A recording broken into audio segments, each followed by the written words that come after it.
नमस्कार, prime debate देख रहे हैं आप। आपके साथ मैं हूं दीपक व्यास। राजस्थान की भजनलाल सरकार का 2 साल का कार्यकाल पूरा हो चुका है। आज से ठीक 2 साल पहले यानी कि 15 दिसंबर 2023 को भजनलाल शर्मा ने मुख्यमंत्री पद की शपथ ली थी। सरकार अपनी विभिन्न योजनाओं और फैसलों के जरिए जहां इस 2 साल के कार्यकाल को बेहतरीन बता रही है, तो दूसरी तरफ कांग्रेस कई मुद्दों पर सरकार को घेरने में जुटी है। सियासी बयानबाजियों का सिलसिला भी चल रहा है। लिहाजा आज प्राइम डिबेट पर चर्चा करेंगे सरकार के 2 साल के कार्यकाल पर ही।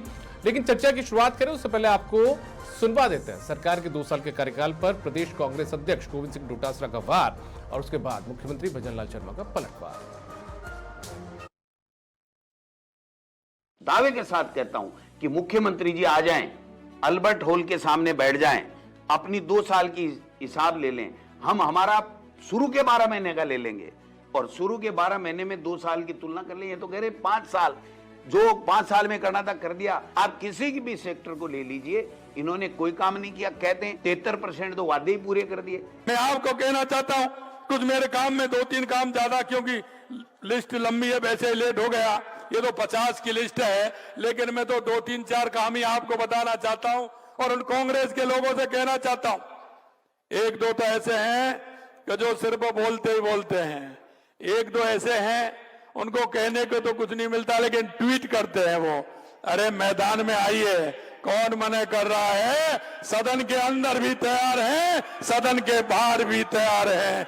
किसी तरह की चिंता करने की जरूरत नहीं है, क्योंकि जिसके अंदर सच्चाई होगी, काम करने की इच्छा शक्ति होगी, वो किसी से घबराने वाले नहीं है। तुमने 70 साल तक इस देश को और प्रदेश को लूटने का काम किया है। वो लुटेरे हमसे बात करेंगे? ये भ्रष्टाचार के जननायक हैं, या तुष्टिकरण के आधार पर और झूठ लूट के आधार पर काम करते हैं। अगर हम कह रहे हैं 2 साल के अंदर हमारी सरकार ने प्रदेश में जिस तरह का काम किया है, आज हम कहना चाहते हैं कि उसका जवाब दे दीजिए। तो इसी मुद्दे पर चर्चा के लिए हमारे साथ में कुछ खास मेहमान जुड़ चुके हैं, उनका परिचय आपसे करवा देते हैं। हमारे साथ में नरेंद्र कटारा जी जुड़ चुके हैं, भारतीय जनता पार्टी के प्रवक्ता हैं। साथ में भारती कुमावत जी, कांग्रेस पार्टी की प्रवक्ता भी हमारे साथ जुड़ चुके हैं। आप दोनों का बहुत स्वागत है। कुछ देर में हमारे साथ में श्याम सुंदर शर्मा जी जुड़ेंगे, राजस्थान के वरिष्ठ पत्रकार हैं, राजनीतिक विश्लेषक हैं। और चर्चा की शुरुआत करते हैं नरेंद्र कटारा जी आपके साथ में। नरेंद्र जी, काफी लंबा चौड़ी घोषणाएं आप लोगों ने की है कि 2 साल में हमने ये काम किया, लेकिन गोविंद सिंह डोटासरा जो पीसीसी के चीफ है वो करें कि आप लोगों ने जो वायदे किए थे वो वायदे ही आप पूरे नहीं कर पाए। दीपक जी, सबसे तो पहले मैं आपके एक प्रसिद्ध चैनल जो सत्यता के लिए जाना जाता है, उसके माध्यम से देश प्रदेश की समस्त जनता को और विशेषकर राजस्थान की जनता को 2 साल समृद्धि के 2 साल, वृद्धि के 2 साल, विकास के 2 साल के लिए बधाई देना चाहता हूं कि आज 2 साल पूरे हुए जिन्होंने जन कल्याण लोक कल्याण सरकार का चुनाव किया। उस सरकार ने उन वादों को पूरा किया है। हमारे मुख्यमंत्री जी ने क्लियर कट कहा है कि नव उत्थान, नई पहचान, बढ़ता राजस्थान, हमारा राजस्थान। और मुख्यमंत्री जी पहले दिन से शपथ लिए उसी दिन से ये काम कर रहे हैं। क्यों कर रहे हैं? क्योंकि यशस्वी प्रधानमंत्री श्री नरेंद्र मोदी जी ने, एक गरीब मां के बेटे ने एक 11 साल में नई राजनीति शुरू की है, वो है विकास की राजनीति। विकास की राजनीति आधारित राजनीति शुरू की है। उसी विकास की राजनीति को यशस्वी मुख्यमंत्री श्री भजनलाल शर्मा जी ने राजस्थान के धरातल पर बढ़ाया है। आप देखेंगे शपथ लेते ही उन्होंने निर्णय लिए, और क्या निर्णय लिए कि सबसे ज्यादा राजस्थान को जरूरत है पानी की। आप जानेंगे कि ईआरसीपी को गहलोत सरकार ने किस प्रकार लटकाए रखा, भटकाए रखा, किस प्रकार से राजस्थान का हित किया। मुख्यमंत्री जी ने पहले दिन ही ईआरसीपी पे काम चालू किया और राम जल सेतु योजना को धरातल लाने का काम किया, तीनों प्रदेशों से समझौते हुए, और 26,000 करोड़ के काम राम जल सेतु परियोजना के तहत ईआरसीपी के काम धरातल पर वर्क ऑर्डर जारी हो गए और भूमि अधिग्रहण का काम चल रहा है, क्योंकि राजस्थान में जल की महत्ता को कोई नकार नहीं सकता। आप सब जानते हैं कि जो पहली सरकारें थी जो राजनीति के लिए काम करती थी, केवल सत्ता के लिए काम करती थी, वो चुनाव आते आते बड़े बड़े फैसले लेती थी। लेकिन यहाँ मुख्यमंत्री भजनलाल शर्मा जी ने जो कहा वो किया। आप देखेंगे पहले दिन से फैसला लेना चालू किया। हमने कहा था कि 450 रुपए में गैस का सिलेंडर देंगे, भजनलाल शर्मा जी ने 450 रुपए में गैस का सिलेंडर देना शुरू किया। हमने कहा था कि हम किसान सम्मान निधि बढ़ाएंगे। आप देखेंगे 6,000 से बढ़ाकर 9,000 भजनलाल शर्मा जी किसान सम्मान निधि कर दिए। इसके साथ ही मोदी जी ने वादा किया था कि राजस्थान में जिन युवाओं के साथ कुठाराघात हुआ है, जिन पेपर लीक माफियाओं ने राजस्थान के युवाओं के सपनों को चकनाचूर किया है, उनको सलाखों के पीछे पहुंचाएंगे। साथ ही युवाओं के भविष्य को सुधारने के लिए, संवारने के लिए, समृद्ध बनाने के लिए सरकारी नौकरी और रोजगार के अवसर उपलब्ध कराएंगे। दीपक जी, आप जानते हैं कि भजनलाल शर्मा जी ने लगातार मेहनत की और ऐसे पहले मुख्यमंत्री हैं, ऐसी पहली सरकार है जिसने परीक्षाओं का कैलेंडर जारी किया। आप देखेंगे कि कितनी परीक्षाएं होंगी, एक भी पेपर लीक नहीं है, जबकि कांग्रेस ने 19 में से 17 पेपर लीक है। थोड़ी सी बात और कहना चाहता हूं, 92,000 सरकारी नौकरी प्रदेश में देना बहुत बड़ी बात है। आदरणीय मुख्यमंत्री जी ने जो कहा वो वादा पूरा किया है कि जन कल्याण लोक कल्याणकारी भजनलाल सरकार है। 92,000 सरकारी नौकरियों के नियुक्ति पत्र देना और 20,000 सरकारी नौकरियों के नियुक्ति पत्र दिसंबर में देंगे और 1,53,000 नौकरियां हमारी प्रक्रियाधीन है। भजनलाल शर्मा जी ने कहा था कि 5 साल में 4 लाख नौकरियां देंगे सरकारी, तो 4 लाख देंगे। और गोविंद सिंह डोटासरा ने बिल्कुल जो कहा उसको समझो, क्योंकि गहलोत सरकार कुल 12 महीने तो क्षेत्र में यहाँ फील्ड में रही थी, बाकी 48 महीने तो होटलों में मजे मारे थे। सरकार बचाई थी, जनता का पैसा खाया था होटल में। अच्छा, वो ये कह रहे हैं, सुनिए, आपने राम जल सेतु लिंक परियोजना का जिक्र किया। वो ये कह रहे हैं कि आरसीपी को राष्ट्रीय परियोजना आप घोषित नहीं करवा पाए। वो ये भी कह रहे हैं कि पेट्रोल जो हरियाणा के बराबर रेट करवा देंगे। प्रधानमंत्री ने कहा था कि 1 महीने में सरकार बनने के बाद में हरियाणा के बराबर पेट्रोल की कीमतें हो जाएंगी। आप लोगों ने ये तमाम वादे किए थे, वो वादे पूरे नहीं कर पाए। खाद पैकेट जो योजना थी, परियोजना, उसको बंद कर दिया गया।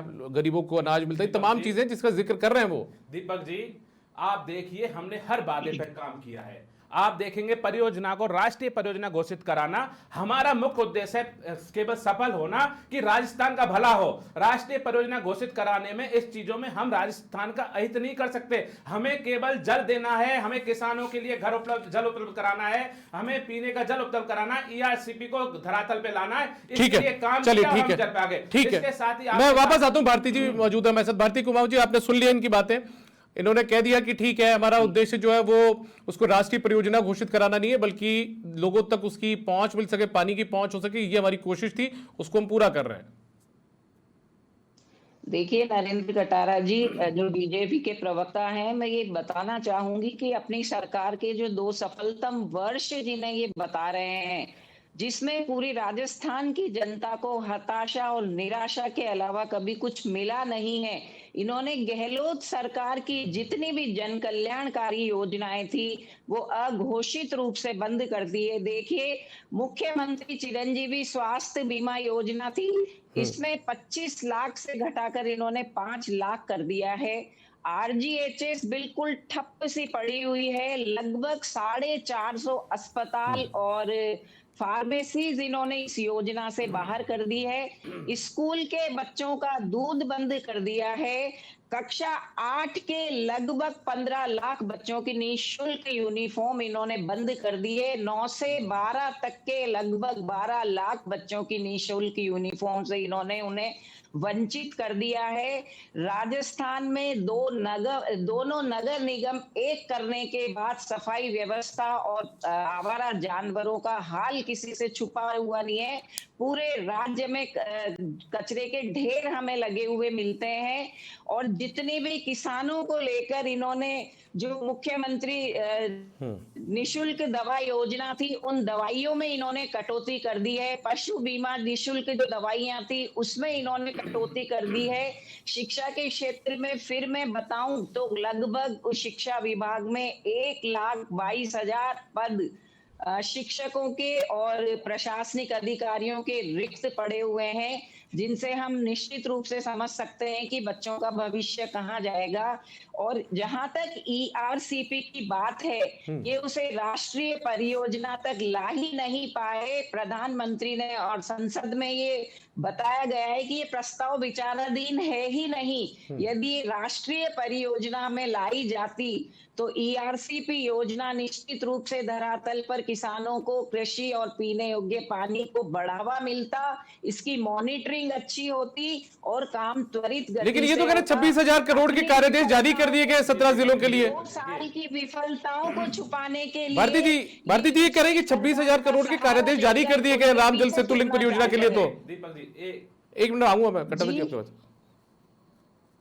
ये कह रहे हैं कि राम जल सेतु लिंक परियोजना के लिए 26,000 करोड़ रुपए के कार्यादेश जारी भी कर दिए गए हैं, जिससे 17 जिले लाभान्वित होंगे।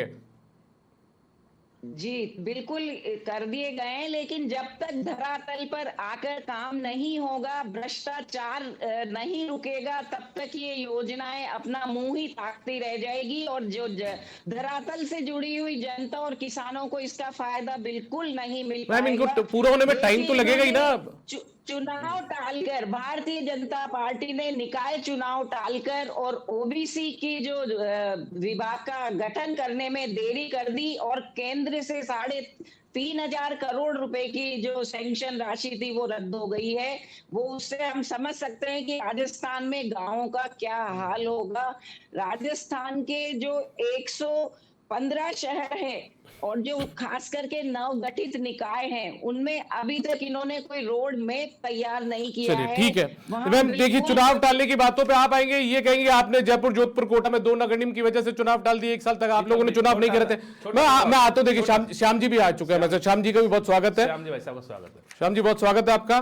सर आपने सुना होगा, एक तरफ बात की जा रही है राष्ट्रीय परियोजना घोषित नहीं कर पाए, दूसरी तरफ करेंगे, हमने 26,000 करोड़ रुपए का कार्यादेश जारी कर दिए। एक तरफ कहा जा रहा है कि हम शिक्षा की दिशा में बहुत आगे बढ़ रहे हैं, दूसरी तरफ कहा जाता है आपने यूनिफॉर्म बंद कर दी, जो योजना थी आप स्कूल में बच्चों को जो दूध मिला करता था वो नहीं दे पा रहे हैं। बहुत सारी चीजें हैं, एक दूसरे पर आरोप प्रत्यारोप का सिलसिला चल रहा है। दीपक जी, सबसे पहले तो मैं मुख्यमंत्री को जन्मदिन की और उनके शपथ के 2 साल पूरा होने पर बधाई देता हूँ। जी अब ये बात देखिएगा, ईआरसीपी का नाम बदला गया, इसमें दो राय नहीं है। राम जल सेतु परियोजना रख दिया गया, ये भी बात सही है। राष्ट्रीय योजना नहीं घोषित किए, ये बात सही है, लेकिन राष्ट्रीय स्तर की योजना को जो लाभ दिया जाता है वो लाभ देने का तय केंद्र सरकार ने कर लिया है। तो अब 90% तो केंद्र सरकार दे रही है, 10% हमारा लगेगा। इसलिए मुख्यमंत्री जी ने अभी जब प्रेस कॉन्फ्रेंस कर रहे थे, जब उन लीडर्स की 2 साल हो गए थे पूरे, जब ओटीएस में मैं भी मौजूद था, उन्होंने कहा 26,000 करोड़ के वर्क ऑर्डर जारी कर दिए। तो 26,000 के वर्क ऑर्डर जारी कर दिए तो फिर इसका मतलब है कि केंद्र का पैसा पर्याप्त मात्रा में आपके पास आ गया, जो कि डबल इंजन की सरकार कही जाती है उसमें मिलता है, वो मिला है। तो इसका मतलब है कि आप अगर योजना को समय रहते हुए पूरा कर लेंगे और केंद्र मदद पूरी देगा, तो फिर 42,000 करोड़ की जो योजना नई तरीके से बनी है उसमें एक बहुत बड़ा लाभ इस प्रदेश को होने वाला है। 17 जिले अगर प्यासे और नहीं रहेंगे और वहां पर औद्योगिक विकास की दृष्टि से पानी मिल जाएगा तो सिनेरियो चेंज हो जाएगा बिल्कुल। इस प्रकार से अभी भारती जी कह रही थी कि भाई राष्ट्रीय स्तर की योजना तो घोषित नहीं की, लेकिन राष्ट्रीय स्तर की योजना का जो लाभ मिलता है, अगर वो लाभ मिल रहा है तो फिर दीपक जी फिर इसमें क्या दिक्कत है? राष्ट्रीय स्तर की योजना हो जाने के बाद भी अगर लाभ वही मिल रहा है जो अगर नहीं भी होने के बाद, ये बात पार्लियामेंट में साफ कहा है कि हम राष्ट्रीय स्तर की योजना तो नहीं देंगे, लेकिन हम उसकी सुविधाएं राष्ट्रीय स्तर की जो मिलती है वो दे देंगे। 90% पैसा मिल रहा है, एक बहुत बड़ी उपलब्धि मानी जानी चाहिए। यमुना जल समझौते के मामले में डीपीआर बन गई है। आपने भी देखा कि जिस प्रकार से हिमाचल में और पंजाब में जो बांध बन रहे हैं और उसके बाद अगर पाइपलाइन के माध्यम से 40% जो हिस्सा राशि हमको मिलनी है पानी आ जाएगा, तो 3 जिले अगर जो आज कांग्रेस में ही है वो भाजपा के रूप में बदलेंगे नहीं बदलेंगे वो तो समय बतलाएगा, लेकिन तीनों जिलों को पानी मिल जाएगा। ये दोनों योजनाएं ऐसी है जो केंद्र के माध्यम से सफल करने में मुख्यमंत्री जी अगर कामयाबी हासिल कर लेंगे तो बहुत बड़ी उपलब्धि हो जाएगी। फिर कांग्रेस के पास बोलने के लिए कुछ बचेगा नहीं। देखिए जो वैकेंसी की बात बार बार कही जा रही है, शिक्षा विभाग में कितनी वैकेंसी अशोक गहलोत ने भरी थी सबके सामने। बहुमत वाली सरकार है बीजेपी की और अशोक गहलोत की सरकार अल्पमत वाली सरकार थी, और अल्पमत वाली सरकार में जो विधायक समर्थन दे रहे थे उनकी शर्तों के आधार पर सरकार चल रही थी। ये तो भारती जी आपको भी पता है कि वो शर्त पूरी नहीं करते तो कहते हम तो जा रहे हैं छोड़ करके। तो इसी स्थिति में स्थायित्व की सरकार अगर भजनलाल सरकार को मिली है तो मैं कह सकता हूं कि आने वाले समय में जिस प्रकार से भी दिखेगा कि प्रवासी राजस्थानी दिवस बनाया था, उसमें स्पष्ट रूप से उद्योग मंत्री जी ने कहा भी कि हमने 8 लाख करोड़ के एमओयू धरातल पे उतारने का काम कर लिया। और धरातल पे कैसे उतर रहे हैं, जमीन वमीन देने का काम शुरू कर दिया है। काम शुरू हो गया और 25% अगर कामयाबी की ओर अगर ये जाता है तो एक बहुत बड़ी उपलब्धि मानी जाती थी। अशोक गहलोत के जमाने में जब हुआ था निवेश वाला 2% की सफलता मिली थी और पूर्व मुख्यमंत्री वसुंधरा राजे ने किया तो 6% की, लेकिन यहाँ 25% अगर धरातल पे उतर रहा है तो मैं कह रहा हूँ कि राजस्थान के सिरों 8 प्लॉट रोज रिको आवंटित कर रहा है जो उद्योग लगाने वाले हैं, तो इसका मतलब है कि कुछ तो हो रहा है, ऐसा नहीं है। और पेपर लीक के मामले में जो कुछ शोर शराबा मचता था कि पेपर हो रहे और 296 प्रतियोगिताएं हुई है, पेपर लीक नहीं हुआ। ठीक है, देखिए जो एक जी सर 392 संकल्प किए थे, 274 पर काम शुरू हो गया है, पूरे तो नहीं हुए लेकिन काम शुरू हो गया है। और इसमें 73% अगर वो कहते हैं कामयाबी के साथ है, तो मैं कह सकता हूं कि केंद्र में सरकार बीजेपी की है और राजस्थान में बीजेपी की सरकार होने के नाते अब वो पहली बार मुख्यमंत्री तो मुख्यमंत्री होता है, ये थोड़ी ना होता मुख्यमंत्री है तो पहली बार बना तो काम नहीं करेगा।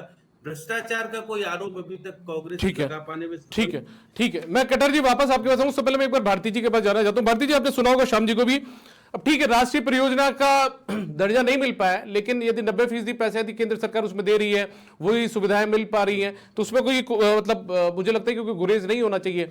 और बहुत सारी चीजों को दूसरे लेकर भी सरकार की तरफ से तारीफें की जा रही है, खुद के काम को लेकर भी। तो कांग्रेस को क्यों लगता है कि 2 साल में जो विकास के काम है वो नए आयाम स्थापित नहीं कर पाए? देखिए, जहां तक यमुना जल समझौते की बात है, उस वक्त तत्कालीन मुख्यमंत्री स्वर्गीय भैरों सिंह जी शेखावत ने 1994 में किया था ये। और मुख्यमंत्री भजन लाल जी शर्मा ने हरियाणा से जो MOU किया है, उसके तहत हरियाणा को 24,000 क्यूसेक पानी पहले मिलेगा और यदि बचेगा तो वो राजस्थान को मिलेगा। पूर्व में हरियाणा का दावा था 13,000 क्यूसेक पानी का और वो बढ़कर 18,000 हो गया और अब MOU के पश्चात 24,000 क्यूसेक निश्चित हो गया, जबकि इसका बंटवारा पूर्व में किए गए समझौते के अनुसार प्रो रेटा बेसिस पर होना था। तो यहाँ भी राजस्थान नुकसान में गया। निश्चित रूप से बीजेपी का जो खेल इंडिया था वो फ्लॉप शो गया, उसमें कई तरह की अव्यवस्थाएं देखी गई, उस पे पैसा बर्बाद हुआ। चलिए, आपने यमुना जल समझौते की बात की, आपने यमुना जल समझौते की बात की, उचित खिलाड़ी भी शामिल नहीं थे। ठीक है, आपने यमुना जल समझौते की बात की, आपने कहा कि अब 24,000 क्यूसेक पानी देना पड़ेगा, तो इसका मतलब ठीक है, यदि कम पानी देना पड़ता और उसके बाद में हरियाणा इस पे सहमत नहीं होता तो चाहे अटकाए रखते इसको, ऐसा रहता? नहीं, लेकिन जो योजना या समझौता जो हुआ उसमें नुकसान किसका रहा? हमें पानी की जो समस्या थी उससे तो निजात नहीं मिलेगी। ठीक है, नरेंद्र कटारा जी जवाब देंगे इस बात का। कटारा जी, जनता पार्टी की सरकार ने 100 करोड़ रुपए बर्बाद किए। ठीक है, जवाब लेते हैं नरेंद्र जी से। भारती जी, एक बार गहलोत जी को पूछ लेना, कमलनाथ जी ने समझौते के लिए क्या कहा है ना, पूछ लेना एक बार। मैं थोड़ी सी आपकी 2-4 चीजें आप सुन लीजिए। अब आप सुन लीजिए, आपने कहा कि आपकी कोई योजना बंद की है। हमने मुख्यमंत्री आयुष्मान आरोग्य योजना में 35 लाख से अधिक लाभार्थियों को कैशलेस लाभ दिलाए, कैशलेस 35 लाख से। आप योजना की घोषणा करते हैं, लाभ किसी को नहीं मिलता था गहलोत सरकार में। हम जो कहते हैं वो करते हैं, उसका लाभ भी मिलता है। इसके साथ ही आप देखिए कि आप कह रहे हो ना भजनलाल सरकार ने क्या किया। हमने 558 करोड़ रुपए का अनुदान दिया है घरेलू गैसों पे। 170 करोड़। पहले यमुना जल समझौते की बात बता दीजिए, वो कह रहे हैं कि नुकसान हुआ उसका। आ रहा हूं मैं 2 मिनट। 170 करोड़ रुपए का भुगतान दिया है मातृ पोषण योजना में। 83 करोड़ रुपए का कन्या विवाह में सहयोग किया है। 530 करोड़ रुपए के मातृ बंधन योजना में दिए। 5,702 करोड़ रुपए एकल नारी सम्मान पेंशन में दिए। 648 करोड़ रुपए महिला। कटारा जी, ये आंकड़े मेरे पास भी है। कटारा जी, मेरे पास भी आंकड़े हैं। हमने 1,24,000 करोड़ से ज्यादा की सहायता मदद किसानों को दिलवाई है और दी है। भारती जी, मैं कहता हूं, हमारे मुख्यमंत्री जी भी कहते हैं कि इस ट्विटर की चिड़िया से बाहर निकलो, मैदान में आओ। आपने खुद नहीं देखा कि कुछ कल 2-4 दिन पहले सवाई माधोपुर में कितनी बड़ी सभा हुई। ERCP के डैम बन रहे हैं, ERCP के लिए अधिग्रहण चल रहा है, काम चल रहा है, और आपने गलीबान में जाको, आप पूछना अपने अशोक गहलोत जी को। यमुना जल समझौते की बात कर रहे हैं, किसका को नुकसान हुआ है? सुनो, वहीं पे आ रहा हूं। कमलनाथ जी ने 2 टूक मना कर दिया था गहलोत जी को, और हरियाणा में सरकार ने लगातार मना कर दिया था। हम फिर कह रहे हैं कि राष्ट्रीय परियोजना घोषित होना ना होना, किसी समझौते पे जाना हमारा काम है कि राजस्थान की जनता को लाभ मिले, राजस्थान की जनता को पानी मिले। हम अड़ी पे नहीं अड़ते, क्योंकि राजस्थान की जनता का भला देखते हैं। हम पूरा जल देंगे अपने। कटारा जी, ये बात ERCP होगी जो राम जल सेतु लिंक परियोजना है। शेखावाटी को जो पानी मिलना था हरियाणा से जो पानी आना था यमुना जल समझौते, उसमें भारती जी का कहना है कि वो नुकसान राजस्थान को होगा, भारती जी के पानी पास- बचेगा तो मिलेगा। मैं कह रहा हूं भारती जी के पास कोई ऐसा एमओयू हो कि इतना मिलना था तो ये दिखा दे। वो बता रही है। हाँ, तो बता दो कहां पे है, बताओ इतना मिलना था, कहां लिखा है? कहीं नहीं लिखा। देखिए, हमको जितना जहां पर्याप्त हम पानी एक चाहिए था बार हमने उतना महिला पर्याप्त सुरक्षा पानी की लिया और भी बात मिलेगा। करें, जहां और भी आवश्यकता पॉक्सो होगी तो तीनों एक्ट राज्यों में का हमारी सवाल सरकार है, है, उसमें हम लेंगे, हम भाई भाई 39% हैं, सब जगह भारतीय जनता पार्टी की सरकार है, किसी को कोई मना नहीं करने वाला। बलात्कार के मामले बढ़े हैं और पिछले एक माँ, 8 एक गरीब महीनों माँ में के इलाज नरेंद्र मोदी के 1050 नेतृत्व में पूरा देश चल रहा है। भारतीय जनता पार्टी की सरकार ठीक है, राजनीति पर एक बार- विश्वास की राजनीति करती है। ठीक है। इसलिए चाहे हरियाणा सरकार एक-एक हो, करके सर, एक-एक करके। राजस्थान सरकार हो, ये भाई बहन की तरह काम करने वाले लोग ठीक है। हैं। यहाँ जिस जनता को जितने जल की आवश्यकता होगी, ठीक है, एक बार वो भारती जी बता रही है सोर्स। भारती जी कहाँ के, ये पूछ रहे हैं आपसे, कहाँ से डेटा है आपके पास? किसानों को डीएपी और भारती जी, यूरिया डेटा बताओ, खाद के डेटा कहाँ से लिए आया? लाइनों में 24 लगना ये पड़ किससे रहा मिलेगा, है, ये नहीं उन मिलेगा, पर किसने लाठियां किया है? बांधी जा रही है। आपके पास कौन सा सर्वे है भारती जी जिसमें अपने राजस्थान को इतना पानी चाहिए, इतना मिलेगा, इतना मिलना चाहिए था? ये सब कहां से आया आपके पास? एमओयू तो आपके पास है ही नहीं, फिर कहां से आगे चीजें आपके पास? ये मर्दगंज कहानियां बनाना छोड़ दो, भ्रम फैलाना छोड़ दो, जनता को बहलाना फुसलाना छोड़ दो। आप एक बार उनका जवाब लेने दीजिए, जवाब लेने दीजिए।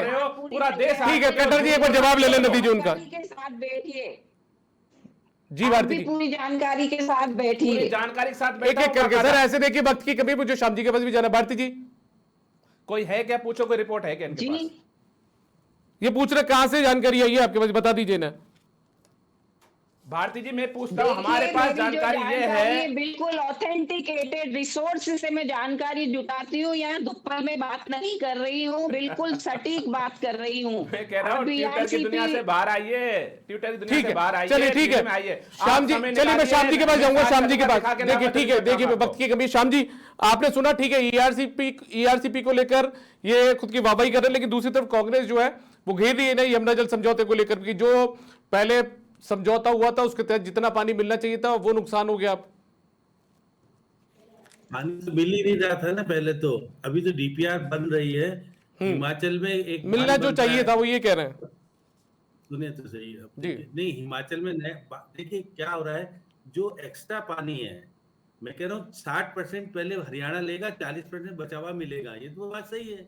लेकिन हम क्या बारिश के पानी को इकट्ठा करने के लिए अगर बांध बना रहे हैं, पहले बांध में उस पानी को इकट्ठा कर लेंगे और फिर पाइपलाइन के माध्यम से लेके आएंगे तो यमुना जल समझौता, हाँ पानी थोड़ा कम मिलेगा, उससे कोई पानी है ही नहीं आज तो। अगर पानी मिल जाएगा भारती जी तो फायदा तो होना है तीनों जिलों को। मैं नहीं कह रहा कि आपके तथ्य जो महेंद्र सिंह जी के जमाने में जो समझौते की बात कर रहे हो ठीक है, लेकिन जल समझौता देखिए बांध बन जाने के बाद जो पानी बारिश का है वो बह के चला जाता है। अभी तो बह के ना तो हरियाणा को मिलता, ना राजस्थान को मिलता, ना किसी को मिलता। अगर बांध लिया जाएगा और फिर उसके माध्यम से पाइपलाइन के माध्यम से अगर आ जाएगा, और डीपीआर बन रही है, सही डीपीआर बनी है, अभी काम चल रहा है, तो ये देखिए सपना नहीं है, ये हकीकत में सर्वे हो गया और सब कुछ हो गया। दोनों प्रदेशों के माध्यम से टास्क फोर्स बन गई, काम तेजी से शुरू हो रहा है, क्योंकि धरातल पे आने में टाइम लगेगा, बहुत जल्दबाजी में तो होगा नहीं। कांग्रेस तो समझौता करने में सफल नहीं हुई थी, अब समझौता तो हो गया है। ये प्रतिशत महिलाओं के मामले में कमी आई है। अब आप कैसे कह रहे हो ज्यादा है, मुझे तो आंकड़े जब दे रहे थे मुख्यमंत्री जी तो महिला के मामले में 18%, हत्या के मामले में 18%, SC/ST के मामले में 21% की कमी आई है और 24,000 मामले कम दर्ज हुए पहले से। तो इसका मतलब है कि देखिए अब आप तथ्यों के आधार पर नहीं, मैं तो तथ्य बता रहा हूँ। तथ्यों की बात नहीं है सर, रिपोर्ट ही दर्ज नहीं होती है कई मामलों में, और रिपोर्ट बड़ी मुश्किल से दर्ज भी होती है, उन पर एक्शन नहीं लिया जाता करना। है। वो राहुल गांधी एक गुटका लेके घूमते हैं, छोटी सी किताब कहता है संविधान संविधान, ऐसे मत करो। भारती जी कुछ तथ्य बताओ, किस थाने में रिपोर्ट दर्ज नहीं होती मुझे बताओ, मैं उस थानेदार को सस्पेंड कराता हूँ, मैं यहाँ बैठा बैठा सस्पेंड कराता हूँ। आप बताओ ना किस थाने में दर्ज नहीं हो रही। ऐसे गोल मोल बातें, झूठ बोलना कांग्रेस की पुरानी प्रथा है, दुनिया का नहीं आपके चुंगल में आने वाली, आपकी बातों से नहीं बैठती है। आप देखिए बात की कभी एक एक करके प्रशासन हरकत में आता है, नहीं तो जनता पीड़ा से त्रस्त रहती है। बिल्कुल। अरे भारती अब नया सिस्टम आ गया है, 3 नए ऑनलाइन कानून आ कराइए गए। आप। अब आपको देखिए अगर मामला दर्ज कराना है तो आप कंप्यूटर पे लिख करके दर्ज कीजिए, तीसरे दिन बाद आप साइन करके आइएगा। अब मामला दर्ज कराने के लिए चक्कर काटने की जरूरत नहीं है, नया सिस्टम आ गया ना, पहले सिस्टम नहीं था, सिस्टम ही बदल गया। आदरणीय आप पहले प्रधानमंत्री जी ने, आप गृह मंत्री जी ने नए ठीक है। कानून बना दिए चलिए, हैं, ठीक है। उसमें सब कुछ ठीक निश्चित है। है, ये जनता के लिए कर रहे हैं। चलिए, आप ठीक है। पढ़िए, कुछ घर से बाहर चलिए, निकलिए। ठीक है, ठीक है, ठीक है। बहुत शुक्रिया आप तीनों का, आप हमारे साथ जुड़े। तीनों मेहमानों को, श्याम सुंदर शर्मा जी, भारती कुमार जी और नरेंद्र कटारे जी, इस चर्चा में हिस्सा लिया। तो कुल मिलाकर देखिए, सरकार दावा करी कि राजस्थान बढ़ भी रहा है, आगे भी बढ़ रहा है, और कुल मिलाकर कई दावों दलीलों के साथ सरकार बातें भी कर रही है, लेकिन विपक्ष को ये तमाम जो दावे हैं दलीलें वो रास नहीं आ रही है। फिलहाल इतना ही, इजाजत दीजिए।